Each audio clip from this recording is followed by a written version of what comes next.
Good morning. Kay Steinsipier here to commiserate with you. Thanks for joining me. Thanks for coming back or joining me for the first time. I am happy to be here with you to commiserate about all the goings on um, this President's Day. Uh, I had a lovely day yesterday for the most part. Every day has its ups and downs, but I got together with my friend Leslie and I told you about how we had for many years our daily coffee runs and we would discuss all of our agenda items. And I told her that that's kind of how I plan to approach this podcast because those were some of my happy times with a friend. And I think we just need more of that kind of togetherness and real, honest, frank conversations with everyday people. So that's what I'm here to do. And I thank you for joining me. Um, I was struck by the fact that, it's been my kids have time off, right?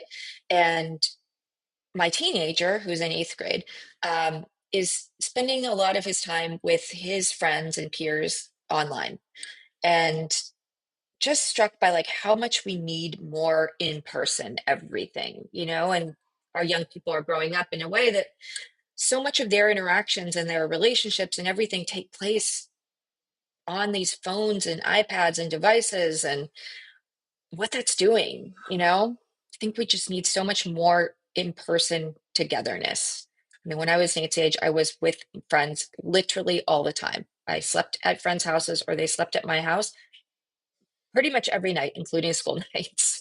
Um, so I'm just thinking about that, and it caused me. I've been also, of course, it's President's Day, and I've been thinking about um, what that means for different people and how divided our society and our electorate is. And as most of you know, I am a lifelong Democrat. I am very politically active. I always have been. Um, I come from a long line of politically active folks. So on my mom's side is originally from Arkansas. I was raised by my maternal grandparents because my mom was very young when I was born, and she was the eldest in her family. So I sort of slotted in as the youngest. So my grandmother was 40 when I was born. So um, she was still raising her children, and I kind of slotted in there with that family. Um, my grandparents were from Arkansas. They were cotton farmers. My grandfather was the eldest of 11. He had a third grade education. He was a union, like, I don't know, I would say pipe fitter, maybe pipe fitter. I think that's the right term for what he did. They moved out from Arkansas to California when they were very young. They had nothing. Moved out here, out west, and they created a middle class life for themselves. That my grandfather was a union worker who would do irrigation systems on golf courses, and we would travel around. I spent a lot of my time in Arizona and New Mexico going to golf courses that he was working on for like months at a time and staying there. Um, but that is no longer possible, right? Like my grandmother was a nurse. She had a 2-year, certificate. She was an LVN, a licensed vocational nurse. And like a licensed vocational nurse and a guy who's a union pipe worker. I mean, those jobs are like hard to even find, but a dude with like a elementary school education can't come and live here. I mean, it's like impossible. It's impossible to such a greater degree, such that like even our young people who are, coming out of high school and some of whom are graduating from college, it's hard for them to go out into the world and make their way and have a life that is at least as good as, or hopefully better than, their parents. And I think that's at the core of what makes so many people dissatisfied and angry and disillusioned with our government. So I think about Trump and the fact that, he's been the dominant political force in our culture for a long time now. I thought it was a one-off when he won the first time. I I'm a huge Hillary supporter. I was stunned when he won the first time because I saw him coming down those golden escalators and thought, like, this is a joke. This is a reality TV star. This isn't someone I take seriously. And I didn't know much about Donald Trump, but the more I came to know about his business dealings and the way he conducts himself, the less I liked him and wanted him to be representing me or having any role in government. But here we are, now in a second term. So obviously, we should have taken him more seriously. And I'm interested in understanding why it is millions of our fellow Americans view him as what they want. And the answer is different. We can't paint with such a broad brush to say all of these people are racist, sexist, horrible human beings, because it's just not true. A lot of folks who voted for Trump also voted for Barack Obama, our first Black president, and they voted for him twice in many instances. So, why is it that those people do not see the Democratic Party as fighting for them, as talking to them, as bringing their issues forward and fighting for them in a way that makes some semblance of a middle class life possible and attainable for people? That is what I think is missing. Of course, there are many, many people who are bad, who are racist, who are hateful. And I genuinely believed when I saw that rally at Madison Square Garden that that was it for Trump. I mean, I didn't think, and I'm so disappointed by the fact that millions of people saw the hate that was expressed there and still chose that. I feel that same like bewilderment and anger about that many, many of my fellow Democrats feel. I thought that would be the end of it. I thought the Haitians eating the cats and dogs, I thought all of these things would be the end of it, but it isn't. And I am curious about understanding why. In my conversations with many, many voters on behalf of the Harris campaign, I was talking to people with an open mind, trying to understand, if you're not with us, why not? Um, and what I discovered and what I tried to share with my fellow Democrats was that many of these people did not seem to be hateful people. They seemed like people who feel like government doesn't do anything for them, and they don't realize that the federal government actually um, is bringing them safety and security and prosperity in a way that they didn't appreciate or didn't know about because we Democrats didn't do a good job of explaining it to them. I will say, like in law school, my favorite class was administrative law, which most people don't even know what that is. And I didn't either until I took it. And that's all about how the federal agencies, the expert agencies, actually run the country and why that's important.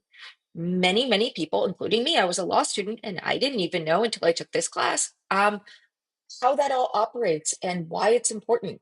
We, as a party, have to do a better job of sort of breaking through the noise on all these goddamn devices that people are on 24/7 and actually reaching people in a way that is resonant with them, that speaks to their issues in plain English, like none of this, kind of hemming and hawing and trying to appease everyone. When you try to appease everyone and you're so cautious and you have to run everything by the committee and all of the handlers and everything, people know, like people can feel that it's not authentic. And whatever Trump is or isn't, he is authentic. He doesn't give a fuck. He's saying whatever he wants to say. People want more of that. Some people find that hilarious. I feel very strongly that government is not supposed to be a fucking comedy show or reality show. It's supposed to be boring. It's supposed to be boring. Being a lawyer is boring most of the time. I can tell you, as someone who did it for over 20 years, most of it involves reading and nose down in the books, writing briefs. It's not like the court TV shows at all. It's boring. And that's how it should be. That's how government should be. I worked for the Department of Justice under Bush Cheney. I would walk past their portraits every day as a liberal Democrat working for the Civil Rights Division, trying to enforce the Civil Rights Act, and making sure federal employees were not discriminated against. And I did incredibly meaningful work, holding the Dallas Police Department to account for alleged racial discrimination, going to a maximum security prison in the state of Indiana. Both of those investigations I did with fellow women lawyers who kicked ass, and we got so much accomplished in an administration that we did not agree with, on a lot of political issues. And we've got to get back to that somehow. We cannot keep having this pendulum swing, from one side to the other in a way that doesn't capture the needs and desires of the majority of Americans.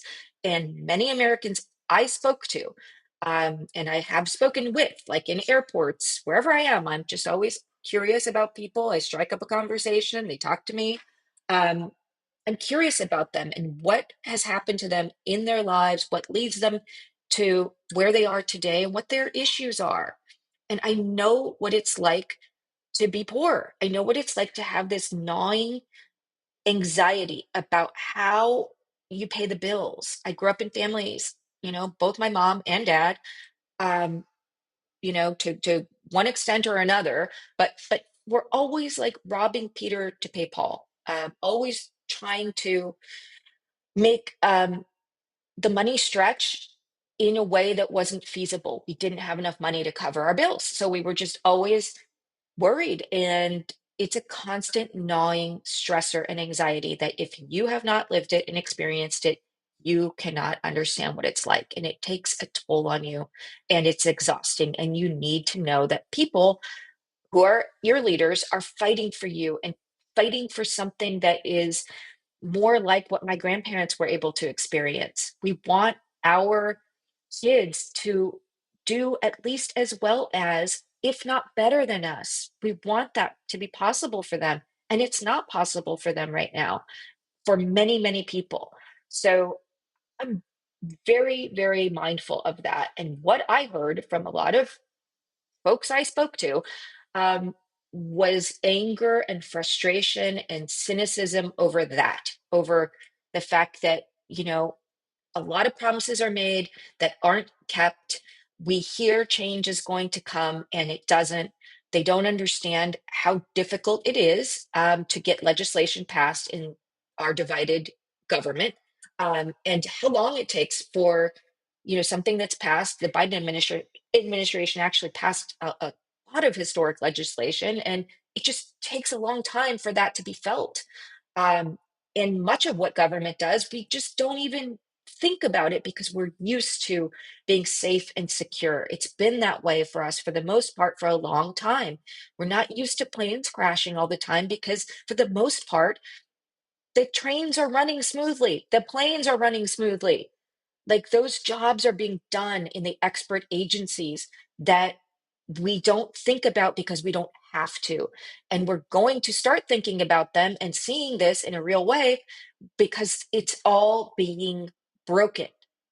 I don't think many people realize the degree to which our government is just being fucking broken by Elon Musk and a bunch of these bros that are in there just kind of doing a hatchet job on things. And of course, I think that the government is, you know, oftentimes too bureaucratic. There are costs that need to be addressed. Wasteful spending needs to be reined in. Yeah, everybody would agree with that. But what they're doing is, going to hurt everyday people. The people who wanted change, who wanted, to kind of burn it all down because they're frustrated, because they can't get ahead, because their kids aren't doing well, because the Democrats are practicing identity politics in a way that makes them feel left out and unseen and unheard and unimportant. Um, I heard people saying to me, like, they didn't like the ad that was going on during all the football games about, Kamala is, for they, them, and Donald Trump is for you. And I brought that back to my fellow Democrats and said, I'm worried about this. I People are seeing this ad and it's impacting them. And the response was anger towards me. Like people were angry that I would even voiced that and, called me homophobic. No, I support trans people. I support the LGBTQ plus community. Anyone who knows me knows that. And so on our side, to even talk about these things, to say, hey, you know what, guys? A lot of people who should be with us, who should want to vote for Democrats because the Democrats are serving their interests so much more than what Donald Trump has to offer and what he has said he's going to do.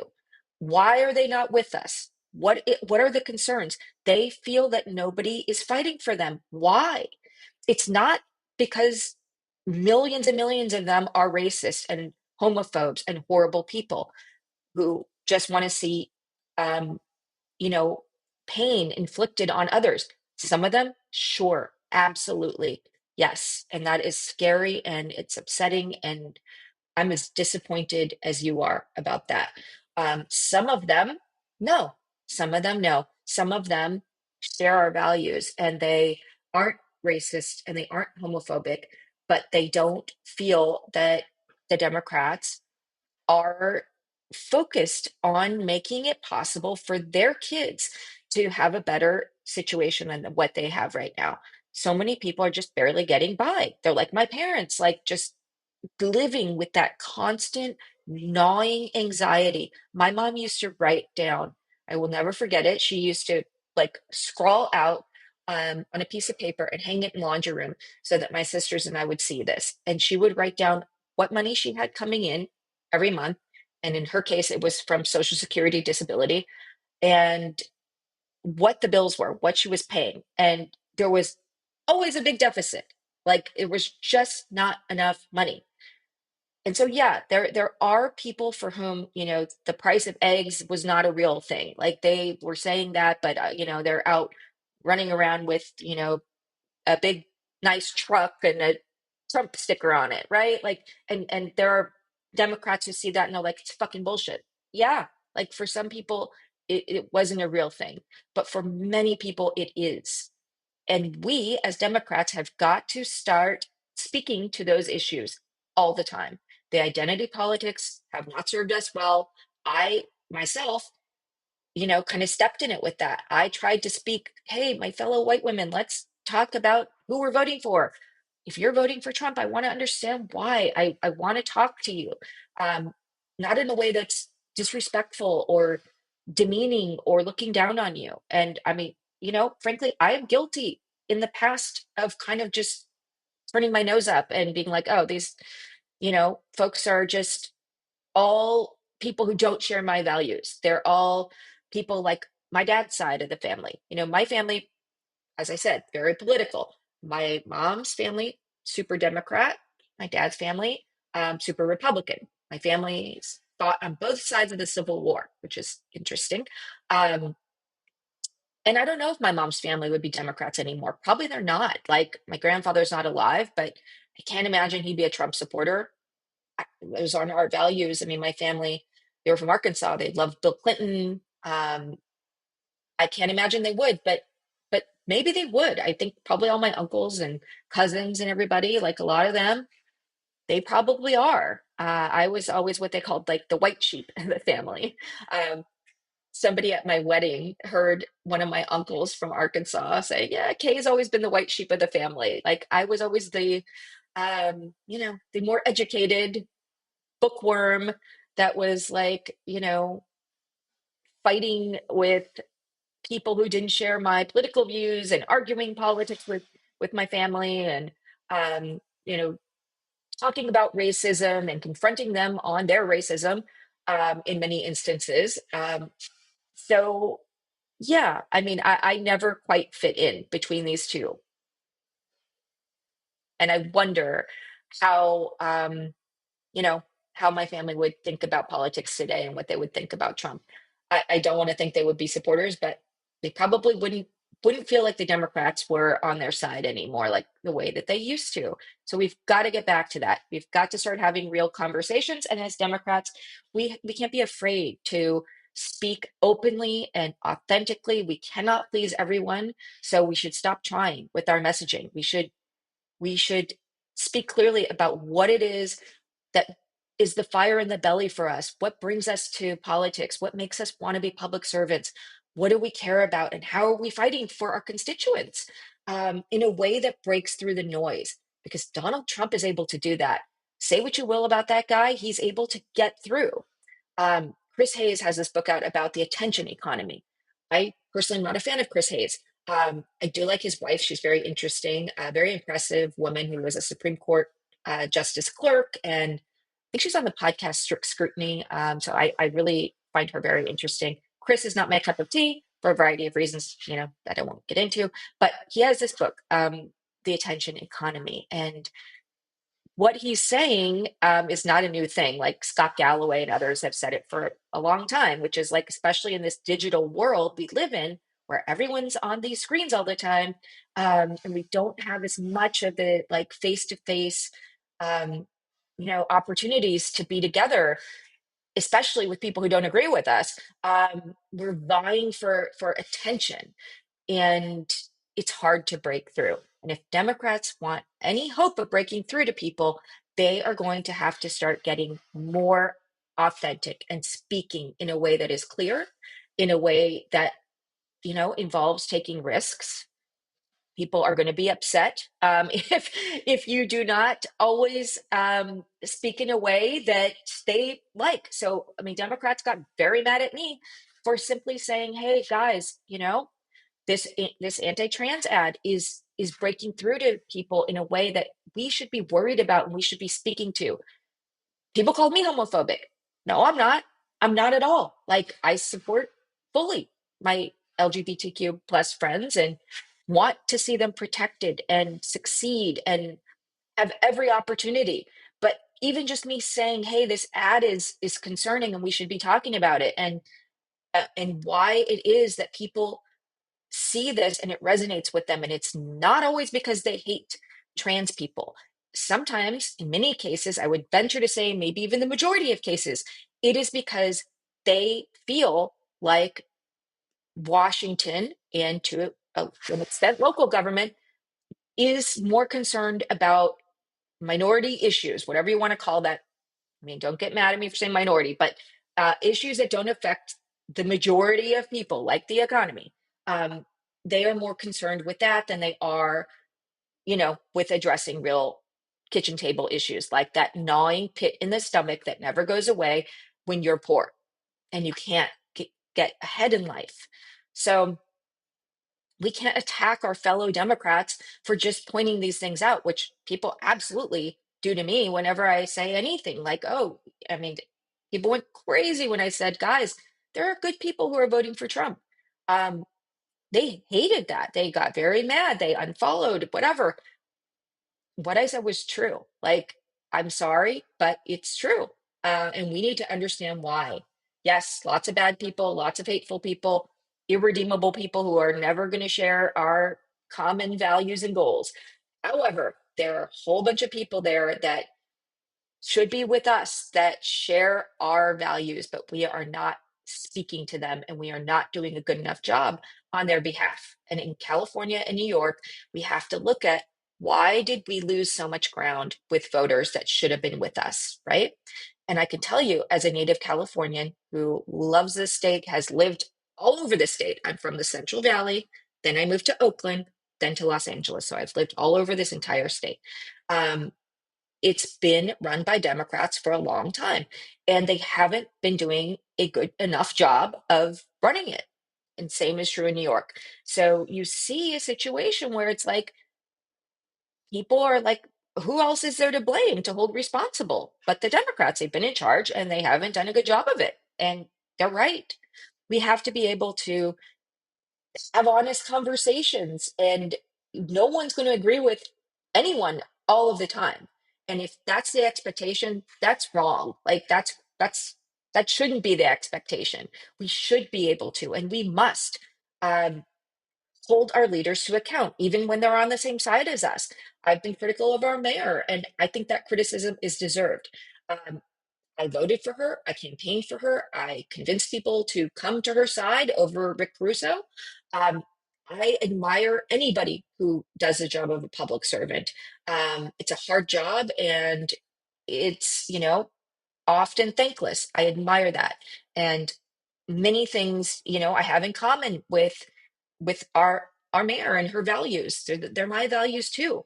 However, there are problems and they have to be addressed, and we have to be able to have honest, frank conversations where we're able to say, hey, I may not agree with you on this.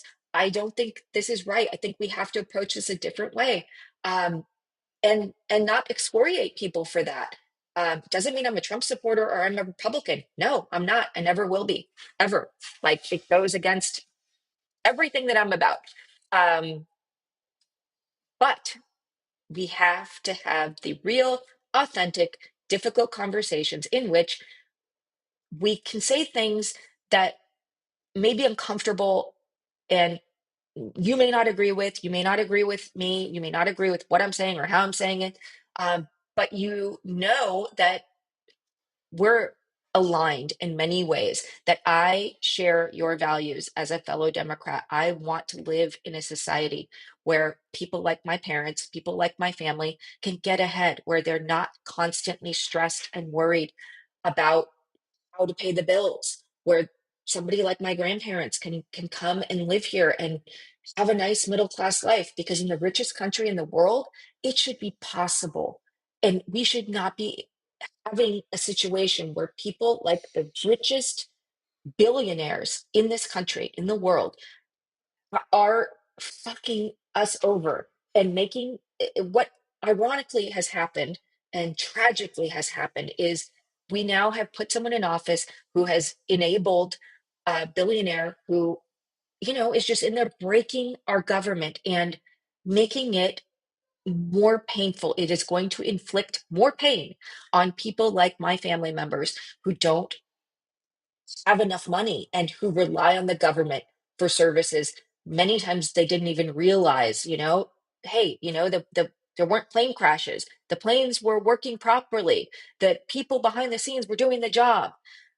Now we're going to see a lot of stuff is going to start falling apart, unfortunately. And the richest people in our society are going to get richer and richer and richer at the expense of all of the people who need help and who were frustrated that government wasn't doing enough to help them. So that's my rant. Thanks for sticking with me. I hope to have more of these conversations. I hope to have people here on this podcast to talk about things we don't always see eye to eye on, and we can hopefully get a better glimpse into what motivates people who voted differently than us on both sides, and approach those conversations with curiosity, with an open mind, with a desire to come to some sort of common ground, which we know exists. It does exist. We've just lost sight of it. We don't have enough in person conversations. We're in these digital, you know, ecosystems, these echo chambers, um, where we're disconnected and we have a distorted view of each other. We've got to start coming back to reality. We've got to start having these in-person conversations, and including with people that don't agree with us. And Democrats, we've got to stop attacking our own, um, simply because someone's not saying something completely in lockstep with what your messaging is that you think, should be the case. And that's why our leaders are so afraid and so scripted, and they're so, you know, subject to all of these handlers who are, helping to devise the message. We don't need that. People don't want that. They know that that's what's happening, and they're not interested. That is not breaking through to them in the way that somebody like Donald Trump's breaking through to them. Um, so I hope you have a wonderful rest of your President's Day, um, and that you will join me for more of these conversations, and that I can bring many of you on to talk about um, where we disagree and where we can find common ground, and do so with an open mind. Thank you. I hope you have a wonderful rest of your day.